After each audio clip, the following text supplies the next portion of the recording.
नमस्कार दोस्तों, आशा करते हैं आप सभी बहुत अच्छे होंगे।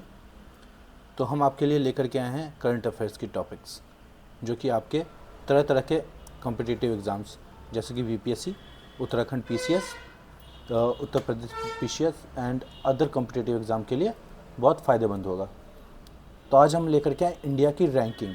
जैसे आपको पता ही है, तरह तरह के इंडेक्सेस होते हैं, ग्लोबल हंगर इंडेक्स एंड और भी बहुत सारे इंडेक्स। तो उसमें इंडिया की रैंकिंग क्या है, इनमें से आपको आप मान के चलिए एक क्वेश्चन तो आपका आता ही आता है हर साल, और ये 3-4 पेपर्स है तो किसी ना किसी पेपर में एक आध क्वेश्चन आ ही जाएंगे इसके रिलेटेड। तो हम इसे स्टार्ट करते हैं। तो सबसे पहला टॉपिक है क्लाइमेट चेंज परफॉर्मेंस इंडेक्स। तो जैसे क्लाइमेट चेंज हो रहा है तो आपको पता ही है कि तरह तरह के प्रदूषण वगैरह को कोप करने के लिए क्लाइमेट चेंज को रिवर्स करने के लिए जो 1.5 डिग्री सेल्सियस है प्री इंडस्ट्रियल एरिया, मतलब इंडस्ट्रियों से पहले जो था, उसको हम अचीव करने के लिए कर रहे हैं। तो ऐसे में कौन सी कंट्रीज़ बहुत बेस्ट परफॉर्म कर रहे हैं, उसके जो इंडेक्सेस हैं वो जारी की जाती है। तो इंडिया का कौन सा पोजीशन है? 7th position. India 7th position पे है, 7वां स्थान। जो पहले 3 प्लेसेस हैं उसको बिल्कुल भी ब्लैंक छोड़ा गया है, रिक्त छोड़ा गया है। क्यों? क्योंकि किसी भी कंट्री ने उतना अच्छा परफॉर्म नहीं किया है जितना परफॉर्म होना चाहिए था। इसलिए ये रैंकिंग जो है स्टार्ट हुआ है 4th से। तो 4th रैंकिंग क्या है? डेनमार्क की, 5th इस्टोनिया की और 6th फिलीपींस की, और 7th आपको पता ही है हमारे इंडिया की है। कि ये तीनों कंट्री जो है वो बेस्ट परफॉर्म कर रहे हैं फॉर क्लाइमेट चेंज। सेकंड है ग्लोबल ह्यूमन डेवलपमेंट इंडेक्स, मतलब मानव विकास सूचकांक। इसमें से इंडिया की रैंकिंग है 134, जिसमें से टोटल कितनी कंट्रीज़ थी? 196 कंट्रीज़। पिछले साल 135 था इंडिया का रैंकिंग, परफॉर्मेंस थोड़ी अच्छी हुई है। और कंट्रीज़ कितनी थी? 191। पिछले साल 191 कंट्रीज़ थी, इस साल 5 कंट्रीज़ को और ऐड करा गया है। और हमारे जो पड़ोसी राज्य कुछ कंट्रीज़ हैं उनके हम बारे में जान लें। तो श्रीलंका का कौन सा रैंक है? 78। चाइना का 75, भूटान का 125 और बांग्लादेश का 129। ये सारी कंट्रीज़ जो हैं हमारी पड़ोसी वाले, उनने हमसे अच्छा काम करा है ह्यूमन डेवलपमेंट में। और उसके बाद आता है हमारा नेपाल और पाकिस्तान। यही हमारे रैंक से नीचे हैं, वरना बाकी सारे जितने भी हमारे आस पड़ोस के कंट्रीज़ हैं वो हमसे अच्छा गुड परफॉर्म कर रही हैं। उसके बाद हमारा आता है gender inequality index. Gender inequality index का मतलब क्या हुआ कि जो मेल एंड फीमेल है उनके बीच में इक्वालिटी में कितना गैप है, उसके हिसाब से रैंकिंग। तो हमारा जो कंट्री है वो 108th रैंक पे है। कितने कंट्रीज़ में से? 166 कंट्रीज़ में से। पार्टिसिपेंट कंट्रीज़ 166 है और उसमें हमारा 108th रैंक है। तो ये जेंडर इनइक्वालिटी इंडेक्स जो है ये 3 पैरामीटर्स पे वर्क करता है। जैसे for example first reproductive health, कि रिप्रोडक्टिव हेल्थ कैसा है। फॉर एग्जांपल बहुत सारी फीमेल्स बर्थ देते टाइम उनकी डेथ हो जाती है, वो सब रिप्रोडक्टिव हेल्थ में आता है। एम्पावरमेंट, मतलब उनको सशक्तिकरण, कि भाई वो कितना तरह का जॉब में कर सकती है, बिजनेस कर सकती हैं, किस में वो बहुत अच्छा कर रही हैं। उसके बाद हमारा आता है लेबर मार्केट, मतलब लेबर मार्केट में नॉट लेबर ओनली, जो छोटे लेबर होते हैं वो नहीं, कोई भी एम्प्लॉयमेंट, कि भाई एम्प्लॉयमेंट में कैसा चल रहा है, कितनी उनकी भागीदारी है। लाइक 33% रिजर्वेशन हम दे ही रहे हैं, उसके बाद भी उनकी कितनी भागीदारी है इन जॉब्स। उसके बाद हमारा आता है ग्लोबल हैप्पीनेस इंडेक्स। ये बहुत ही विवादों में हमेशा रहता है। तो इसमें हमारा रैंक है 126, और इसमें याद करने के लिए यह है कि फिनलैंड जो है वो 7th टाइम इन रो, मतलब लगातार 7वीं बार फिनलैंड जो है वो इसमें टॉप करा है, फर्स्ट रैंक पे आया है।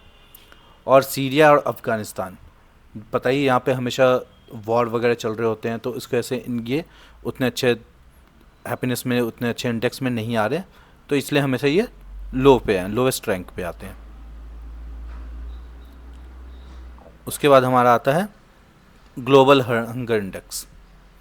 ग्लोबल हंगर इंडेक्स में क्या होता है कि कितने लोग हमारे को, खाना तो देखो सबको लगभग मिल ही जाता है, बट पौष्टिक आहार किसको मिलता है किसको नहीं मिलता है, उसके ऊपर ये इंडेक्स होता है। तो इंडिया की रैंक कितनी है? 111th, कितनी कंट्रीज़ में से? 125 में। और इसकी एक रिपोर्ट है जिसमें 35% जो चिल्ड्रन हैं उनकी हाइट जो है वो एज के अनुसार बहुत छोटी है, मतलब उनकी ग्रोथ उतनी नहीं हो रही, क्योंकि उनको पौष्टिक जैसे प्रोटीन एंड मल्टीविटामिन कार्बोहाइड्रेट जो है प्रॉपर वे में नहीं मिल रहे हैं।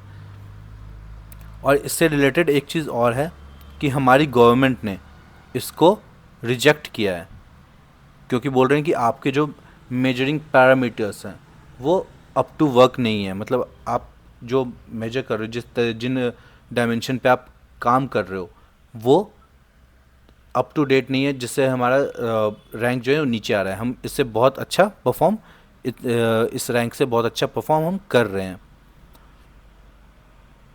उसके साथ ही ये एक इम्पॉर्टेंट टॉपिक भी है global hunger index.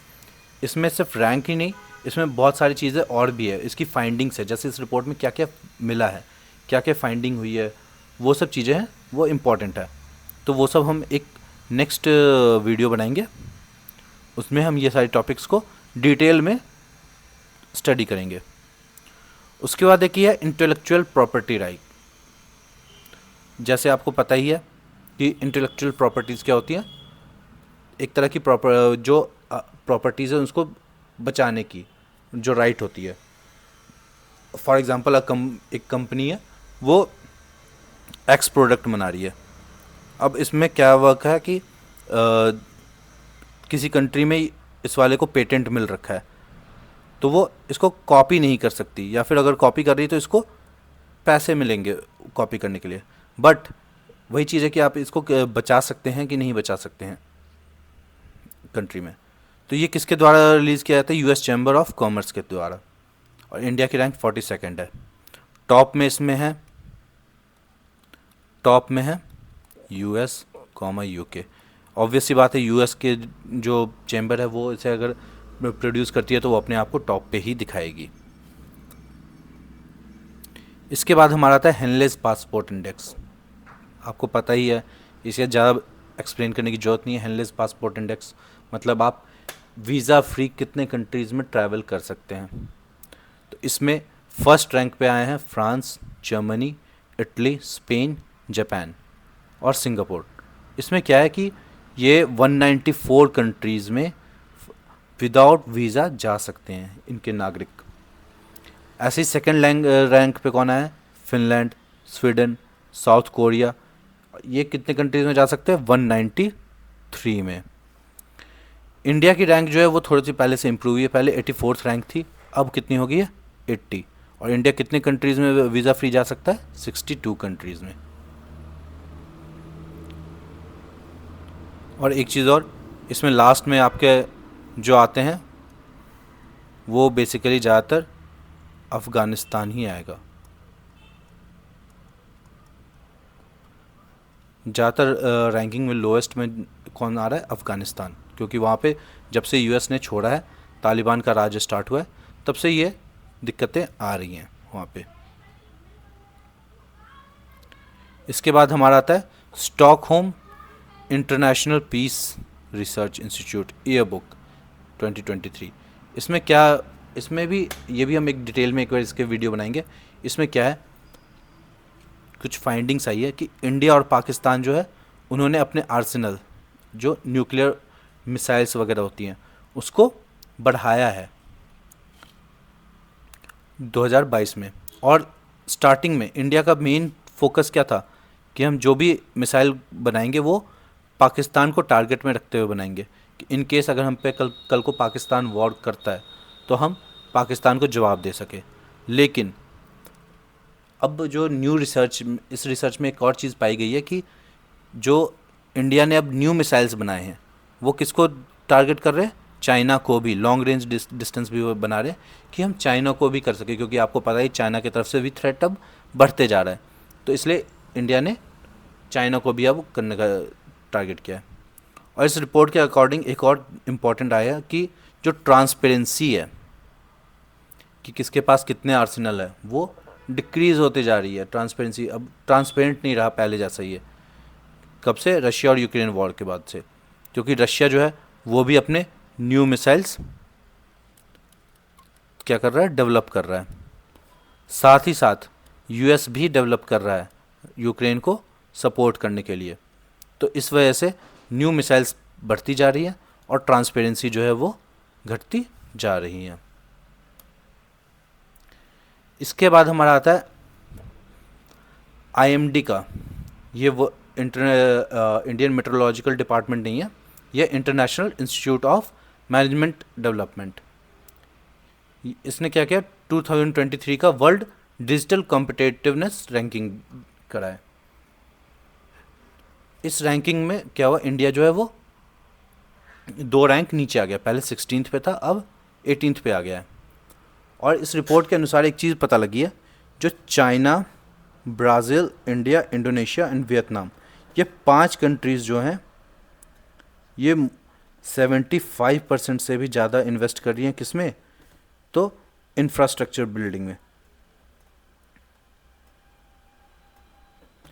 Infrastructure building में कि जिससे जो हमारा जो भी डिजिटल कॉम्पिटिटिवनेस है उसमें हमारी ज़्यादा भागीदारी हो, हम डिजिटल वेलबींग में ज़्यादा फोकस करें। उसके बाद हमारा आता है global multi dimensional poverty index. ये भी एक इम्पॉर्टेंट है। अब इसमें क्या पाया गया है कि लास्ट 15 ईयर्स में 15 साल में क्या हुआ है, 415 मिलियन लोग जो हैं वो पॉवर्टी से बाहर आए हैं, गरीबी रेखा से बाहर आए हैं। और इसमें एक चीज़ और पाई गई है, जो सहारा है और साउथ एशिया जो कंट्रीज़ हैं, इनमें सबसे ज़्यादा गरीब लोग पाए जाते हैं। मतलब अगर 6 गरीब हैं तो उसमें से 5 जो हैं वो इन्हीं 2 रीजन में से पाए जाते हैं। इसके बाद हमारा आता है ग्लोबल लाइवेबिलिटी इंडेक्स। ये इंडेक्स किसके लिए होता है? तो ये इंडेक्स हमें बताता है कि कौन सी सिटीज़ में जीने का तरीका बहुत अच्छा है, कि मतलब वहाँ पे आप इजीली रह सकते हैं, वहाँ पे इंफ्रास्ट्रक्चर अच्छा है, वहाँ पे आपको पानी की व्यवस्था अच्छा मिल रही है, नीटनेस एंड क्लीननेस है। तो जो फर्स्ट रैंक है वो ऑस्ट्रिया का वियना ऑस्ट्रिया का कैपिटल है, इसने फर्स्ट रैंक लिया है। सेकंड रैंक पे कौन है? कोपेनहेगन, डेनमार्क की सिटी है कोपेनहेगन, वो सेकंड रैंक पे। और इंडिया की सिटीज़ जो कि इस लिस्ट में है वो है न्यू दिल्ली और नई दिल्ली और मुंबई। ये कौन से में? 141st पोजीशन पे कंबाइंड है, मतलब 141st पोजीशन पे दोनों का रैंक जो है 141 है। उसके बाद चेन्नई 144th पे है, अहमदाबाद 147 पे है और बेंगलोर जो है वो 148 पे है। और ये जो डेमस्कस कहाँ पे? सीरिया में। ये और ट्रिपोली लीबिया में। ये बताइए आपको, वॉर टोर्न एरियाज़ हैं, यहाँ पे आए दिन गृह युद्ध वगैरह हो रहा होता है। तो ये जो है ये सबसे नीचे आए हैं, मतलब सबसे लोएस्ट रैंकिंग है। उसके बाद हम आते हैं world happiness report. World happiness report में क्या है कि आपके कितने % लोग हैप्पी रहते हैं। तो इसमें फिनलैंड जो है उसने 6 टाइम के लिए टॉप करा है, मतलब 6ठी बार उसने टॉप करा है फिनलैंड। इंडिया का रैंक कितना है? 126। 137 कंट्रीज़ ने पार्टिसिपेट किया, 127 कंट्रीज़ का लिस्ट बना, उसमें 126 है हमारा इंडिया। जो यूक्रेन है वो पहले 98th पोजीशन पे था, अब वो कितने पे आ गया? 92 पे। जबकि वहाँ पे वॉर है, जब भी रशिया के साथ उसका वॉर चल रहा है, फिर भी उसने अपने इंडेक्स को इम्प्रूव किया है। वहाँ के लोग अभी भी फिर भी ज़्यादा हैप्पी हैं पहले से। और जैसे आपको बताया, ज़्यादातर लिस्टिंग में सबसे लोवेस्ट पे कौन है? तो अफ़गानिस्तान। तो इसमें भी अफ़गानिस्तान जो है वो सबसे निचले स्थान पर रहा। इसके बाद हमारा लास्ट है कि इंडिया जो है वो आर्म्स, मतलब आप समझ जाओ, आर्म्स का तो जानते ही हो, हथियार।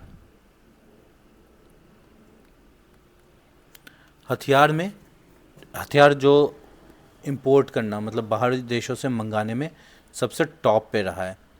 आपको पता ही इंडिया एक पीसफुल कंट्री है, शांति प्रिय देश, बट स्टिल हम जो है सबसे ज़्यादा आर्म इंपोर्ट करते हैं कि इन केस अगर हम पे कोई अटैक करेगा तो हम पहले अटैक नहीं करेंगे, लेकिन अगर किसी ने करा तो हम मुंह तोड़ जवाब भी देंगे। तो ये छोटा सा सेशन मैं यहीं पे एंड करता हूँ। Thank you all. आप मेरे चैनल को सब्सक्राइब कर दें और लाइक एंड कमेंट करें, जिससे हमारा हौसला बना रहे, और हम आपके लिए ऐसे ही और भी और भी वीडियोस लाएंगे जिससे आप अपने एग्ज़ाम्स में क्वालिफाई कर सकें। कुछ ना कुछ तो बेनिफिट आपको मिलेगा ही हमारे वीडियो देखने के लिए।